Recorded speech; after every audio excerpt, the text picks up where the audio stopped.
Tu les entends, ces ploufs dans la piscine et ces cris d'enfants?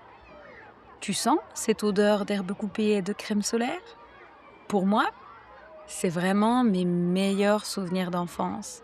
Celui des piscines en plein air de la Suisse, où mes parents nous emmenaient quasiment chaque jour, en juillet et en août.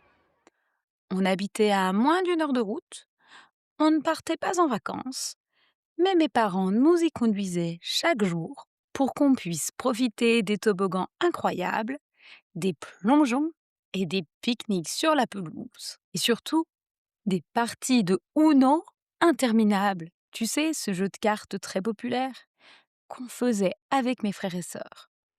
Pour nous, c'était ça, le vrai goût des vacances d'été. Si tu découvres le podcast aujourd'hui, bienvenue sur le French Vocal. Ce podcast est conçu spécialement pour toi si tu as un niveau intermédiaire ou avancé en français et que tu veux apprendre le français de la vraie vie, loin des manuels scolaires, avec plein de conseils pour mieux comprendre la culture des Français au quotidien. Avant qu'on continue cet épisode, j'ai d'ailleurs une grande nouveauté à t'annoncer. Si tu veux profiter de l'été pour booster ta prononciation en français, je viens de créer un tout nouveau programme en 8 séances seulement. C'est un parcours progrès garanti, spécialement conçu pour améliorer ta prononciation et réduire ton accent. Tu peux retrouver tous les détails dès maintenant sur mon site parlonsfrench.com. Alors aujourd'hui, c'est le tout dernier épisode de la saison 1 du podcast. Et comme on est le 1er juillet, on va bien sûr parler du sujet préféré des Français à cette époque de l'année, les vacances d'été. Et quand on parle des vacances en France, il y a un mot magique qui revient partout, le camping. Mais attention, petite subtilité linguistique. Les Français ne te diront pas qu'ils partent en camping, mais qu'ils partent au camping. Je vais t'expliquer, ça fait une sacrée différence. Car partir en camping, ça veut dire dormir sous la tente, sur un matelas gonflable, dans un sac de couchage, qu'il faut utiliser les sanitaires communs pour faire sa vaisselle et prendre sa douche. Et ça, peu de Français ont encore le courage de le faire. Ils aiment désormais le confort. Alors aujourd'hui, les campings proposent des hébergements en mobil-home, c'est-à-dire des sortes de très grandes caravanes qu'on ne peut plus vraiment déplacer, mais qui sont très confortables, avec des chambres séparées, une cuisine équipée et surtout une salle de bain. Et bien souvent la clim, c'est-à-dire le système équivalent au chauffage qui permet de refroidir l'habitation. Tu vois la nuance? Le camping est devenu un concept à part entière.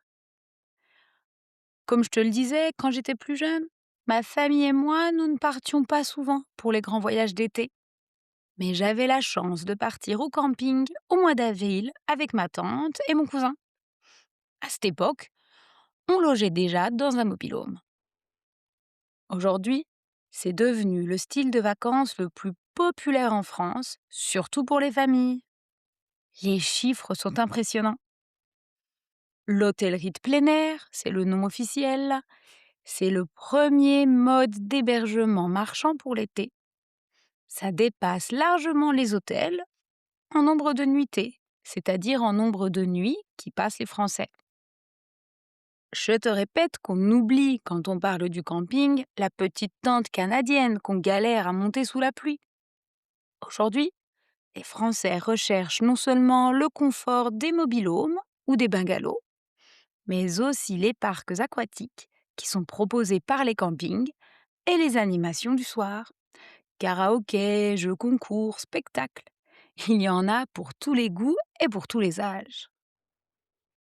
Une autre chose qui surprend souvent les étrangers, c'est que la grande majorité des Français, environ 75 à 80%, choisissent de passer leurs vacances en France.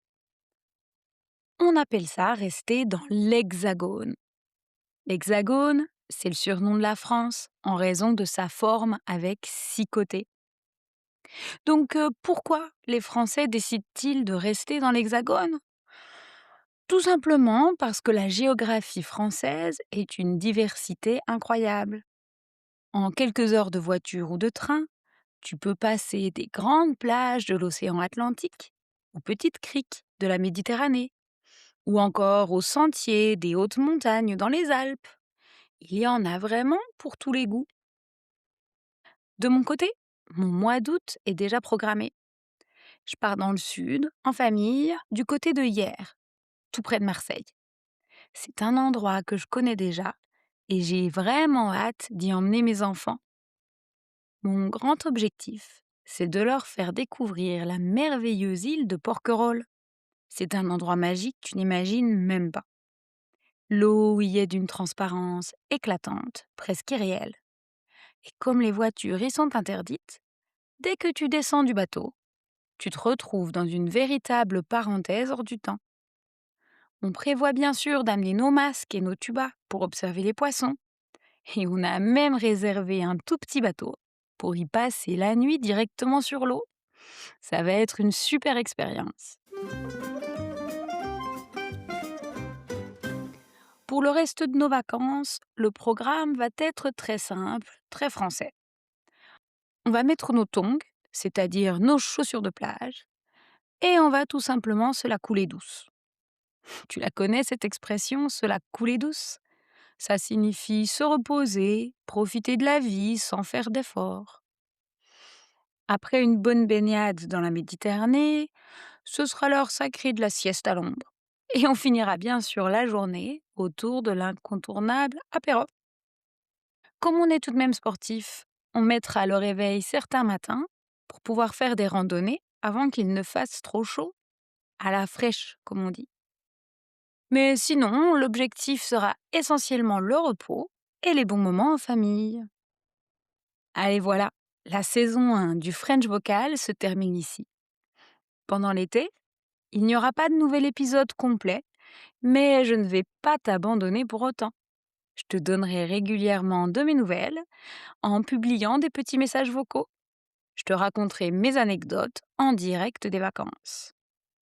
Pour ne rien manquer, je t'invite vivement à t'abonner à la newsletter du podcast sur parlonsfrench.com. Ça s'écrit parlonsfrench.com. En t'y abonnant, tu recevras la toute dernière fiche d'activité qui accompagne cet épisode pour réviser et améliorer ton vocabulaire. Et surtout, c'est grâce à la newsletter que je t'annoncerai la date exacte de la reprise du podcast à la rentrée de septembre. Alors si t'as aimé cette première saison, s'il te plaît, prends une petite seconde pour m'encourager. Abonne-toi au podcast sur ta plateforme préférée.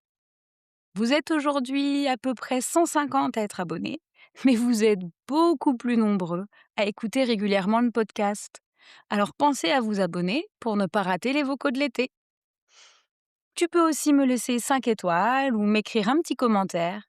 Et pour finir, partage cet épisode avec un ami qui apprend le français. C'est le meilleur moyen d'aider le podcast à grandir. Je te souhaite un magnifique été, des très bonnes vacances si tu en as, au camping pourquoi pas. Et on se donne rendez-vous en septembre pour la saison 2. À tout vite. Bisous.